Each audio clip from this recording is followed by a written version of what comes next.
और ये इसका प्रश्न अभ्यास है। कहानी की बात।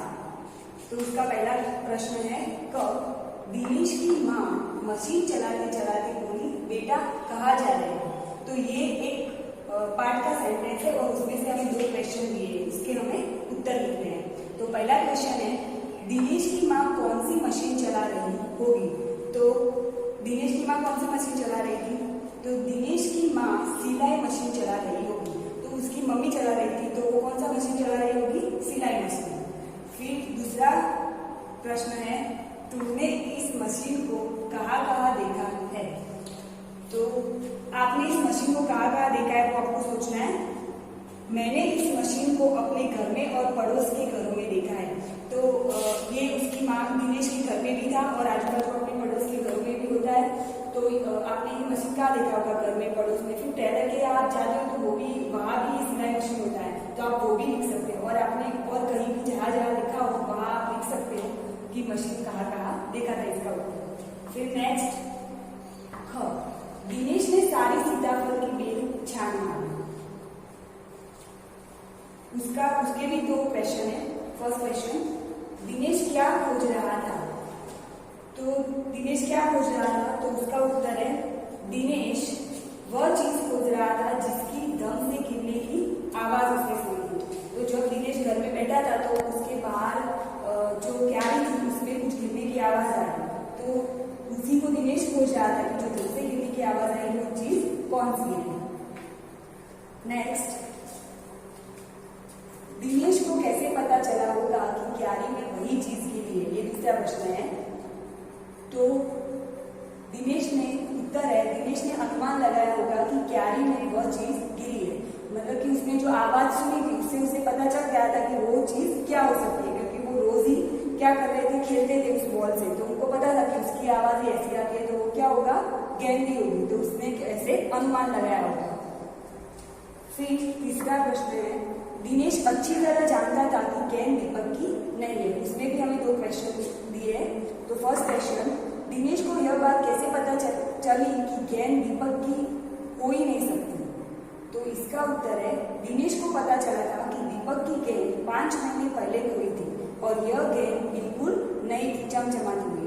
तो दिनेश जो गेंद थी दीपक की, वो तो दीपक क्या बोल रहा था कि मेरी गेंद तो 5 महीने पहले खो गई थी, और जो दिनेश को गेंद मिली थी वो कैसी थी? बिल्कुल जैसे अभी नई खरीदी वैसी चमचमाती हुई। तो उससे उसे पता चल गया होता कि ये दीपक की गेंद नहीं हो सकती, क्योंकि ये नहीं है और उसकी तो 5 महीने पहले खो गई थी। और ये दूसरा प्रश्न है उसका, दीपक बार बार गेंद को अपनी क्यों बता रहा होगा? तो दीपक क्या बोल रहा था? बार बार बोल रहा था ना वो दिनेश को कि जो तुम्हें वो गेंद मिली है वो मेरी है। तो वो ऐसा क्यों कर रहा था? क्योंकि क्या हुआ था, उसकी गेंद खो गई थी। तो वो क्या कर रहा था, जो मिली हुई गेंद था उसको हथियाना चाहता था, क्योंकि उसको जो खो गई थी तो उसे लगा कि ये जो मिली है दिनेश को वो मैं अपनी बताकर उसको ले लेता हूँ। तो वो उस गेंद को लेने के लिए क्या बोल रहा था कि मेरी गेंद खो गई थी, इसीलिए यह गेंद तो मेरी ही है। तो यहाँ पे जो कहानी की बात की 3 प्रश्न दिए थे और तीनों में हमें और 2-2 क्वेश्चन दिए थे, वो यहाँ पे खत्म होते हैं। देन नेक्स्ट है गेंद किसकी? तो इसमें हमें 2 क्वेश्चन दिए हैं। तो फर्स्ट है, क दीपक ने गेंद को अपनी बताने के लिए उसके बारे में कौन कौन सी बातें बनाई? तो जो दीपक है वो गेंद को अपनी बताने के लिए कौन कौन सी बातें बता रहा है वो तो हमने देखा, जैसे कि दीपक ने क्या बोला था। तो दीपक ने उत्तर है, दीपक ने गेंद को अपनी बताते हुए बोला, उसकी गेंद 5 महीने पहले खो गई थी। उसकी गेंद पर ऐसा ही लाल रंग का निशान था जैसा इस गेंद पर है। उसकी गेंद के टप्पे से भी ऐसी ही आवाज आती थी। वह अपने पापा से भी कहलवा सकता है कि यह गेंद उसकी है। तो दीपक ने कौन कौन सी बातें बनाई थी? इस जो गेंद दिनेश को मिली थी वो गेंद अपनी है उस बताने के लिए दीपक ने कौन कौन सी बातें बताई? तो दीपक ने ये भी कहा कि मेरी गेंद 5 महीने पहले खो गई थी, और उसकी गेंद पर जब दिनेश ने गेंद दिखाई तो उसने क्या बोला कि मेरी गेंद पर बिल्कुल ऐसा ही लाल रंग का निशान था और जैसा इस गेंद पर भी है, और उसकी गेंद के टप्पे से भी ऐसी आवाज आती थी, मतलब कि जैसे ही उसने बॉल जो गेंद मिली थी उसको जमीन पे टकराया तो कौन सा मतलब कि जो आवाज आई वो बोलता है कि वो भी बिल्कुल ऐसी आती थी जैसे मेरी बॉल से आती थी, जबकि ऐसा होता ही नहीं, सब बॉल से एक ही जैसी आवाज आती है टप्पे की। और वो क्या बोल रहा था कि वो अपने पापा से भी कहलवा सकता है कि यह गेंद उसी की है वो, और उसने ये भी बोला कि मैं अपने पापा से भी कहलवा सकता हूँ क्योंकि उन्होंने मुझे गेंद दिलाई थी, तो वो बताएंगे कि यह गेंद तो बिल्कुल वैसी है और ये मेरी भी है। नेक्स्ट दूसरा प्रश्न है, अगर दीपक और दिनेश गेंद के बारे में फैसला करवाने तुम्हारे पास आते तो तुम गेंद किस से देते? यह भी बताओ कि तुम यह फैसला किन बातों को ध्यान में रखकर करती। तो मतलब आपको अभी क्या पूछा है दूसरा प्रश्न कि दीपक और दिनेश की गेंद के बारे में जो उनकी चल रही थी डिस्कशन की ये गेंद किसकी है, उसमें अगर वो फैसला करवाने आपके पास आते तो आप गेंद किसे देते? तो हमें उसका उत्तर आप खुद से भी लिख सकते हो और यहाँ पे भी दिया है, मैं गेंद दिनेश को देती क्योंकि वह गेंद उसी को मिली थी। दीपक झूठ बोल रहा था कि वह किसी भी तरह गेंद को हथियाना चाह रहा था। मतलब कि हम जानते हैं कि गेंद किसको मिली थी, दिनेश की, तो अगर उनके मोहल्ले में किसी की भी नहीं है तो वो गेंद किसकी होगी, दिनेश की होगी, क्योंकि उसके सारे फ्रेंड्स से तो उन्होंने पूछ लिया था, किसी की नहीं थी। लेकिन दीपक क्या कर रहा था, उसको लेने के लिए झूठ बोल रहा था कि ये गेंद मेरी है, लेकिन रियल में तो वो किसके पास होनी चाहिए, दिनेश के पास रहनी चाहिए क्योंकि वो दिनेश को मिली थी। और दीपक झूठ भी बोल रहा था गेंद को हथियाने के लिए, तो हम क्या फैसला करते कि गेंद दिनेश को मिलनी चाहिए क्योंकि दीपक झूठ बोल रहा था और मोहल्ले में से भी किसी की ये गेंद नहीं थी। फिर नेक्स्ट है गेंद की कहानी। तो उसमें क्या क्वेश्चन है, एक ही क्वेश्चन है उसमें और वो भी है, गेंद स्कूटर के साथ कहीं चली गई, उसके बाद गेंद के साथ क्या क्या हुआ होगा सोच कर बताओ। तो क्या प्रश्न है कि जो गेंद थी वो तो बच्चे खेल रहे थे जब, तभी उनको क्या हो गई थी, एक चलती हुई स्कूटर में जाकर गिरी थी और फिर उसके साथ क्या क्या क्या हुआ होगा वो हमें सोच कर लिखना है। तो गेंद तो उसका उत्तर है, देखिए गेंद तो पहले क्या हुआ होगा, स्कूटर वाले के साथ उसके स्कूटर वाला अपने घर पे गया होगा तो उसके साथ गेंद भी क्या होगी, स्कूटर के साथ घर पर चली गई होगी और उसके घर पे जो बच्चे होंगे वो नई गेंद देखकर खुश हो गए होंगे और वे खुद गेंद लेकर तुरंत खेलने चले गए होंगे। तो वो भी क्या होगा, जब वो स्कूटर वाले अपने घर पे गया होगा तभी वो गेंद तो तभी उसको दिखी होगी, तो घर पर जाकर जो बच्चे हैं वो गेंद देखकर, और वो बिल्कुल नई भी थी तो देखकर खुश हो गए होंगे और वो गेंद लेकर तुरंत ही खेलने चले गए होंगे। फिर उसके बाद है पहचान। मान लो तुम्हारा कोई खिलौना घर में ही कहीं खो गया है,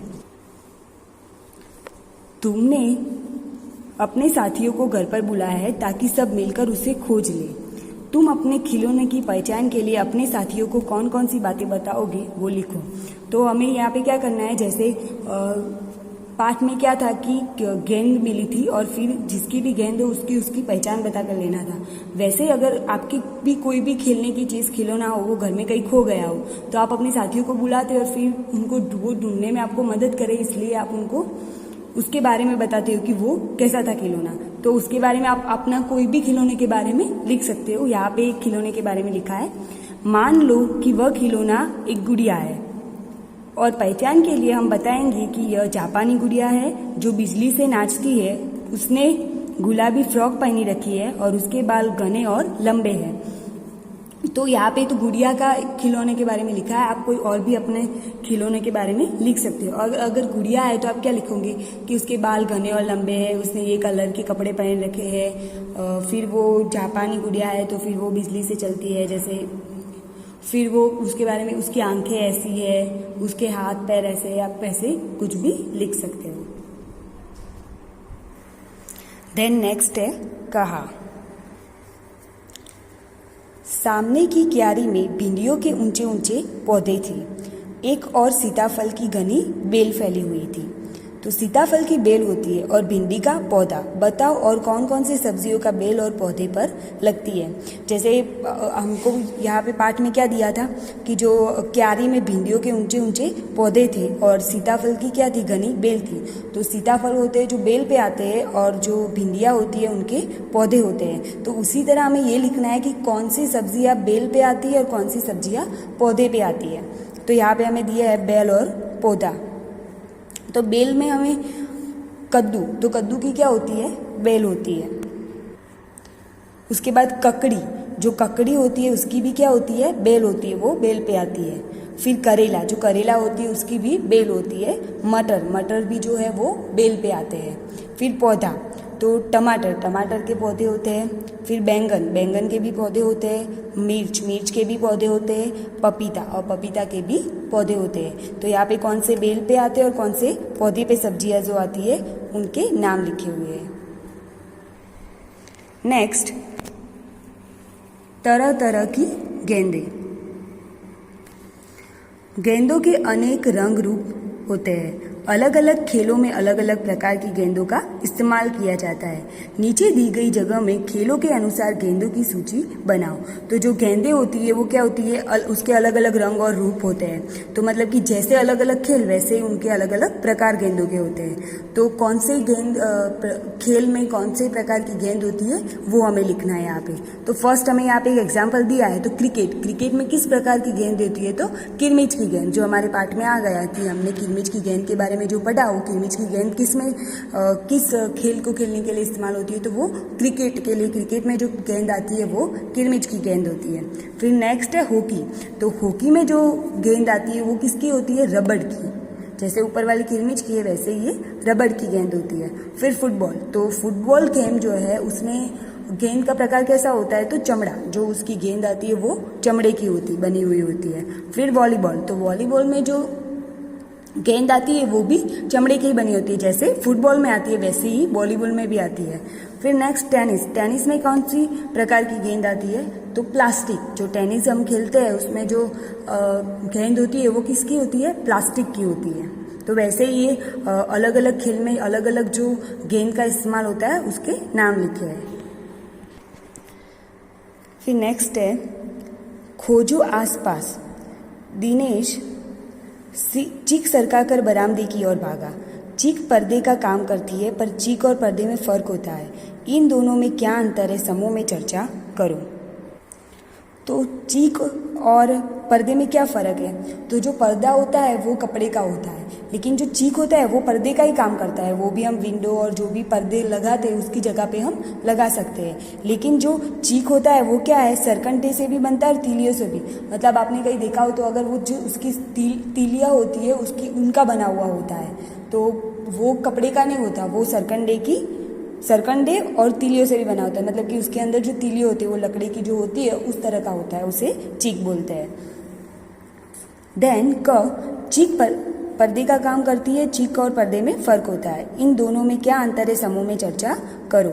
इसी तरह पता लगाओ कि इन शब्दों में क्या अंतर है। जैसे चीख और पर्दे में फर्क है वैसे ही इन शब्दों में क्या फर्क है हमें वो लिखना है। तो टहनी, तना, घूस, चूहा, पेड़ पौधा, मुंडेर और चार दीवारी।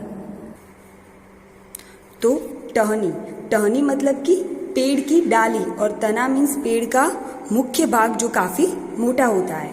तो टहनी मतलब पेड़ की जो डाली होती है छोटी छोटी, उनको क्या बोलते हैं, टहनी। और तना मतलब कि जो हम बोलते हैं कि कोई भी हमने पेड़ देखे उसका ट्रंक जो होता है, जैसे मैंगो ट्री है, नीम ट्री है, उनका ट्रंक हमने देखा हुआ होता है, वो कितना बड़ा होता है, तो उसे क्या बोलते हैं, तना। और जो टहनी होती है, ब्रांचेस जो होती है पेड़ की, हम उसे क्या बोलते हैं, टहनी। नेक्स्ट सेकंड है पेड़ और पौधा। तो पेड़ मतलब क्या, तो पेड़ बड़ा और मजबूत होता है, जबकि पौधा छोटा और कमजोर होता है। पेड़ हमने देखे जैसे नीम ट्री है, मैंगो ट्री, बनियन ट्री, वो सब है, तो वो उनको पेड़ बोलते हैं। तो वो कितने बड़े और मजबूत होते हैं ना वो मजबूत। और जो पौधे हमने देखा कि जैसे ये भिंडे के पौधे होते हैं, बैंगन के पौधे होते हैं, तो वो सब पौधे वो कितने छोटे और कमजोर होते हैं। अगर हम उनको जोर से थोड़ा भी खींचे तो वो क्या है, जो निकल जाता है। लेकिन अगर हम पेड़ को हिला भी नहीं सकते, वो इतने मजबूत होते हैं। फिर नेक्स्ट है घूस और चूहा। तो घूस जो होता है वो बड़ा होता है और चूहा जो होता है छोटा होता है। तो साइज में घूस चूहे से बड़ा होता है और चूहा छोटा होता है। फिर थर्ड नंबर है मुंडेर और चार दीवारी। तो मुंडेर मीन्स की क्या, छत के चारों तरफ उठी दीवार मुंडेर कहलाती है। यह अधिक ऊंची नहीं होती।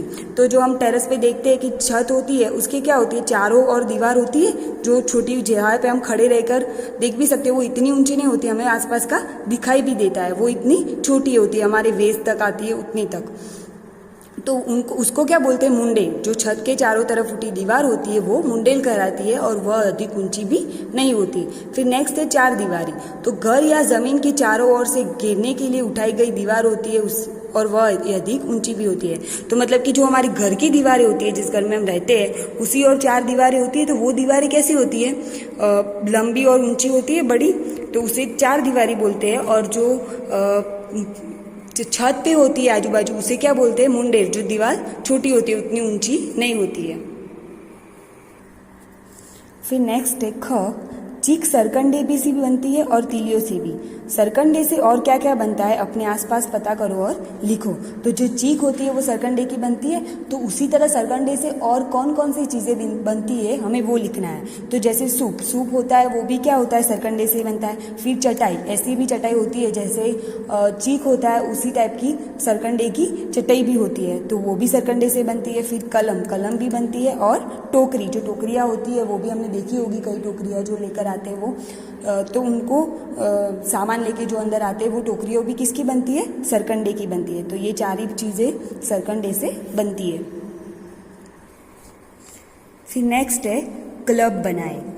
तो मान लो तुम्हें अपने स्कूल में एक क्लब बनाना है जो स्कूल में खेल कूद के कार्यक्रमों की तैयारी करेगा।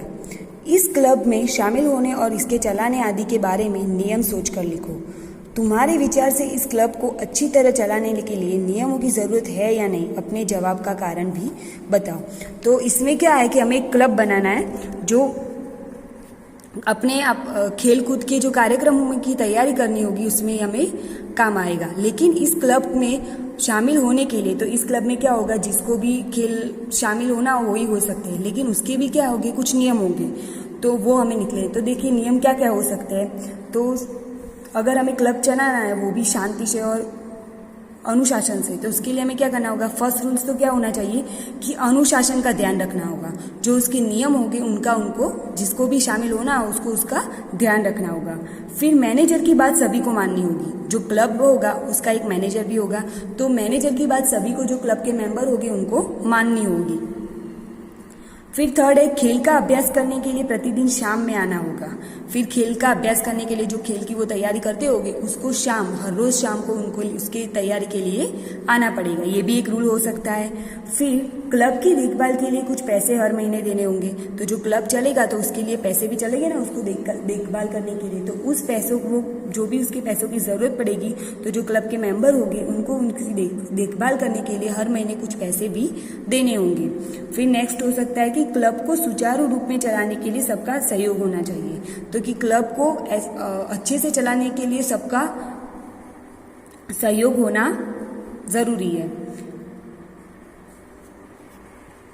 तो ये भी रूल्स हो सकते हैं, और भी अगर आपके पास कई रूल हो आपको पता हो तो वो भी आप लिख सकते हो। फिर नेक्स्ट क्वेश्चन क्या है कि तुम्हारे विचार से इस क्लब को अच्छी तरह से चलाने के लिए नियमों की ज़रूरत है या नहीं, अपने जवाब का कारण भी बताओ।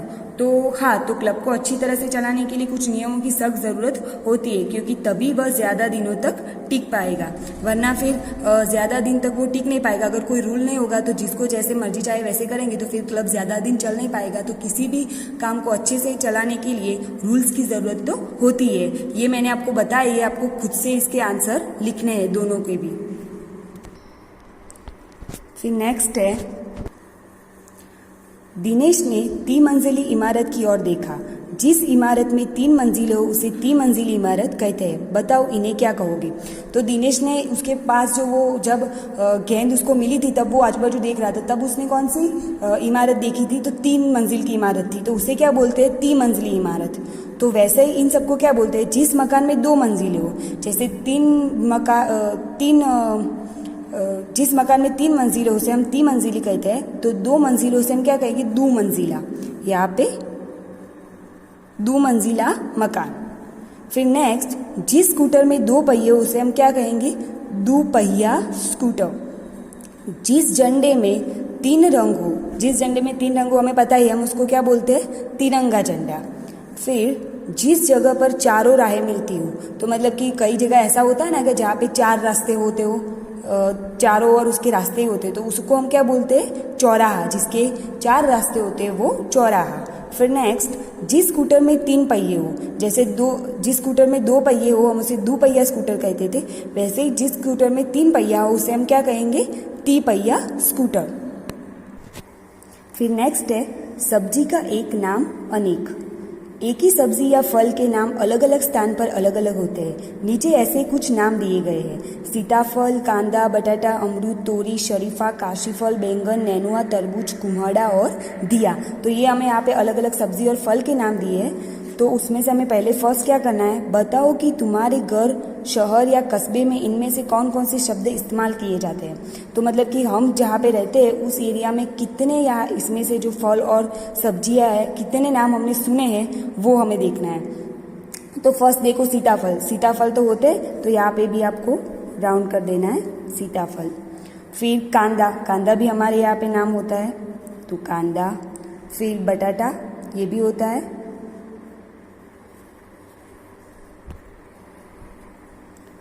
अमरूद भी होता है,